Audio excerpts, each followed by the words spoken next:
വലിയ സന്തോഷത്തോടുകൂടിയാണ് വേദിയിൽ നിൽക്കുന്നത്. സർവശക്തനായ ദൈവത്തിന് നന്ദി പറയുന്നു. എൻ്റെ സിനിമ കണ്ടുകൊണ്ടിരിക്കുന്ന എല്ലാ പ്രിയപ്പെട്ട പ്രേക്ഷകരോടും നന്ദി പറയുന്നു. വലിയ സന്തോഷമുണ്ട്. കാരണം എൻ്റെ സിനിമകൾ കണ്ട് എന്നെ ഒരുപാട് ഇഷ്ടപ്പെട്ട രണ്ട് സുഹൃത്തുക്കൾ, ഇപ്പം അവരെനിക്ക് സുഹൃത്തുക്കളാണെന്ന് എനിക്ക് അവരറിയില്ലായിരുന്നു. അവരെൻ്റെ അടുത്തൊന്ന് കഥ പറയുമ്പോൾ ഇതിൻ്റെ സംവിധായകൻ പിൻഡോ സ്റ്റീഫനോടൊന്ന് നിങ്ങളോട് സംസാരിച്ചു. ഷാരിസിൻ്റെ ജനഗണമന എന്ന സിനിമ ഞാൻ കണ്ടിട്ടുള്ളൂ, നല്ല സിനിമയാണ്. അപ്പം ഇവർ വന്ന് കഥ പറയണു, ഒരു കഥ കേൾക്കുമെന്ന് ലിസ്റ്റും വിളിച്ച് പറയുന്നു. അപ്പോൾ കഥ പറയാൻ വന്നപ്പോൾ എൻ്റെ അടുത്ത് പറഞ്ഞത് ഈ സംവിധായകൻ്റെ കഥയാണിത്. അദ്ദേഹം ഇതുവരെ കല്യാണം കഴിച്ചിട്ടില്ല. അദ്ദേഹത്തിൻ്റെ സഹോദരന്മാരെല്ലാം കല്യാണം കഴിച്ചിട്ടുണ്ട്, അവർക്ക് കുഞ്ഞുങ്ങളാവുന്നുണ്ട്. ഈ പുള്ളിയുടെ ഒരു കഥയാണ്, ഞങ്ങൾ അതിൽ നിന്നാണ് ഈ കഥ ഉണ്ടാക്കിയിരിക്കുന്നത് എന്നാണ് പറഞ്ഞത്. അങ്ങനെ നമ്മൾ സിനിമ ഷൂട്ടിംഗ് നടന്നുകൊണ്ടിരിക്കുന്നതിൻ്റെ ഇടയിൽ സംവിധായകൻ കല്യാണം കഴിച്ചു. പിന്നെ എൻ്റെ അടുത്ത് വന്നിട്ട് പറഞ്ഞ ആരോടും പറയുന്നത് എൻ്റെ കഥയാണ്. പക്ഷെ എനിക്കത് പറയാതിരിക്കാൻ പറ്റില്ല. അപ്പോ അതുപോലെ ഷാരിസ് ഇവിടെ നിന്ന് സംസാരിച്ച ഷാരിസ് സിനിമയിലൂടെ നമ്മളെല്ലാവരെയും ഒന്ന് കണ്ണ് നനയിപ്പിച്ച ആളാണ്. ഷാരിസിന്റെ വാക്കുകൾ ശരിക്കും മനസ്സറിഞ്ഞിട്ട് വരുന്നതെന്ന് എനിക്കറിയാം, നന്നായിട്ട് അറിയാം. ഷാരിസിനോട് പറയുന്നൊന്നുമില്ല, ലവ് യു ബ്രദർ, അതേ പറയാൻ പറ്റുള്ളൂ. കാരണം നമുക്ക് പല സമയത്തും നമ്മൾ പരിചയപ്പെടുമ്പോൾ അവരുടെ പെരുമാറ്റം കൊണ്ട്, അവരുടെ വാക്കുകളിൽ നിന്നാണ് ചിലപ്പോൾ ചില മുജ്ജന്മ ബന്ധങ്ങൾ എന്നൊക്കെ പറയുന്ന പോലെ എനിക്കത് ഫീൽ ചെയ്തിട്ടുള്ളത്. ഞാൻ വല്ലാത്തൊരവസ്ഥയിൽ നിൽക്കുന്ന സമയത്ത് ഇറങ്ങിയ സിനിമയാണ് രാമലീല. ആ രാമലീല എഴുതിയ സച്ചി നമ്മളെ വിട്ടുപോയി. എനിക്ക് തോന്നിയിട്ടുണ്ട്, സച്ചി എനിക്ക് വേണ്ടിയാണോ ഇവിടെ ജനിച്ചത്? കാരണം എനിക്ക് ഏറ്റവും അപകടമുള്ള സമയത്ത് എന്നെ മലയാള സിനിമയിൽ വീണ്ടും പിടിച്ചു നിർത്തിയത് അരുൺ ഗോപി സംവിധാനം ചെയ്ത രാമലീലയാണ്. ആ സിനിമയ്ക്ക് എൻ്റെ കരിയറിലെ ഏറ്റവും വലിയ ഹിറ്റുകളിലൊന്നാണ് രാമലീല. ഏറ്റവും പ്രതിസന്ധിയിൽ നിൽക്കുന്ന സമയത്ത്, ഇനി മലയാള സിനിമയിൽ ദിലീപ് ഇല്ല എന്ന് പറയുന്ന സമയത്ത് ഇവിടുത്തെ ലക്ഷക്കണക്കിന് ജനങ്ങൾ തിയേറ്ററിലേക്ക് ഓടി വന്ന് ആ നടനെ ഇവിടുന്ന് അങ്ങനെ കളയാൻ പാടില്ല എന്നുള്ള രീതിയിൽ പിടിച്ചു നിർത്തിയ ഒരു സിനിമയാണിത്. അതുപോലെ തന്നെ ഈ 150ാമത്തെ സിനിമ ഇവിടെ പറയണ്ടേ, എൻ്റെ 100ാമത്തെ സിനിമ കാര്യസ്ഥനായിരുന്നു. ആ സിനിമയിലും എൻ്റെ അച്ഛനായിട്ട് അഭിനയിച്ച സിദ്ദിഖാണ്. എൻ്റെ 150ാമത്തെ സിനിമയിലും എങ്ങനെയൊക്കെയോ കറങ്ങി തിരിഞ്ഞ് സിദ്ദിഖ് തന്നെയായിട്ട് എൻ്റെ അച്ഛനായിട്ട് അഭിനയിക്കുന്നത്. അപ്പം ഞാനിടയ്ക്ക് പല സിനിമകളും ഞങ്ങളങ്ങനെ അച്ഛൻ മകൻ, ഇപ്പോൾ നിങ്ങൾക്ക് എല്ലാവർക്കും ഇഷ്ടപ്പെട്ട സിനിമകളിലൊന്നാണ് മൊത്തം കയ്യിൽ നിന്ന് പോയി ഒരു രീതി നടക്കുന്ന ബാലം വക്കീലിലെ എൻ്റെ അച്ഛൻ. അപ്പം ഞാനിടയ്ക്ക് ഫോൺ ചെയ്യുമ്പോൾ അച്ഛാ എന്ന് പറഞ്ഞാൽ വിളിക്കണേ. കാരണം അങ്ങനെ ഒരു ചില ബന്ധങ്ങളുണ്ടാവാന്ന് പറയട്ടെ. അതുപോലെ ലിസ്റ്റിൻ്റെ കൂടെ ഞങ്ങൾ അവളോടേക്ക് വെച്ച് കണ്ടുള്ള സൗഹൃദങ്ങൾ മാത്രമേ ഉള്ളൂ. ലിസ്റ്റിൻ്റെ കൂടെ പണം ചെയ്തിട്ടൊന്നുമില്ല. മലയാള സിനിമയിലെ ഒട്ടുമിക്ക താരങ്ങളെയും വെച്ച് നിർമ്മിക്കുന്ന ഒരു വലിയ കമ്പനിയാണ് മാജിക് ഫ്രെയിംസ്. അപ്പോൾ ലിസ്റ്റിന് അങ്ങനെ ഒരു കഥ, ലിസ്റ്റിൻ്റെ ഒറ്റ ആഗ്രഹമാണ്, ചേട്ടാ ഈ പടം അടിക്കണം, ഈ പടം നമുക്ക് ആവശ്യമാണ് എന്ന് പറയുന്ന.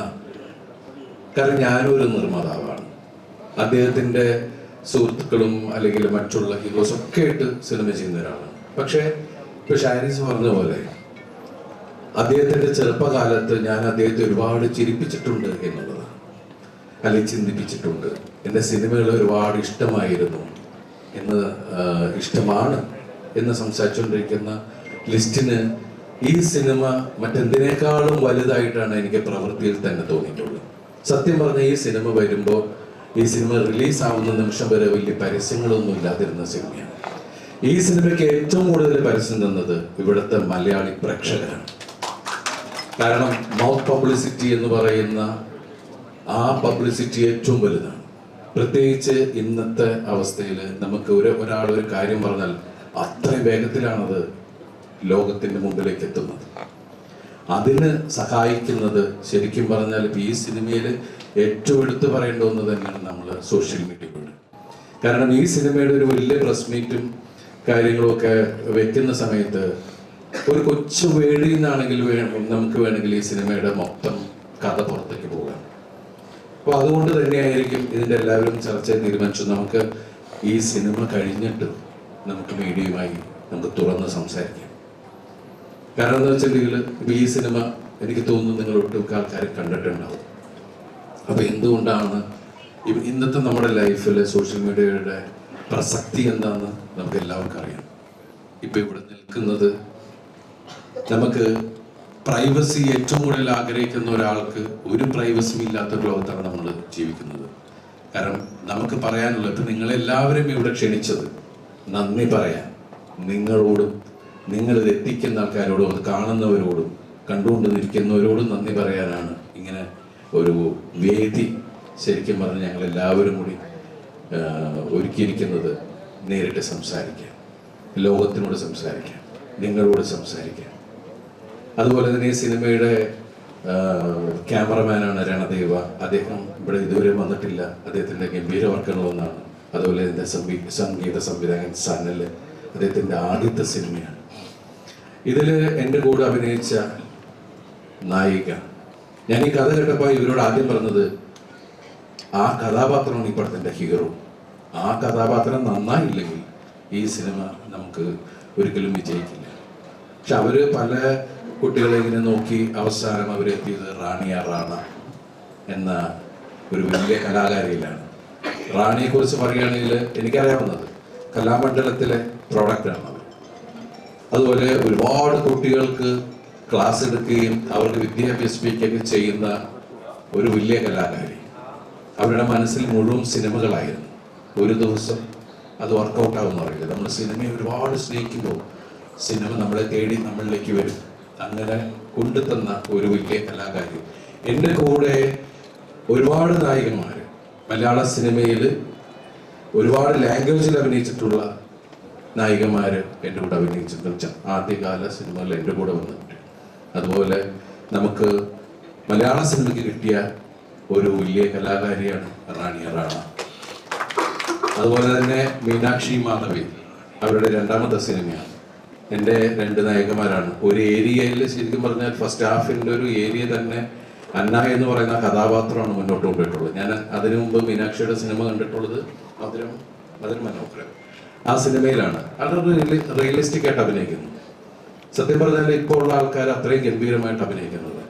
നിങ്ങൾ എൻ്റെ കൂടെ അഭിനയിച്ചപ്പോൾ ഞാനും അഭിനയം പഠിച്ചു.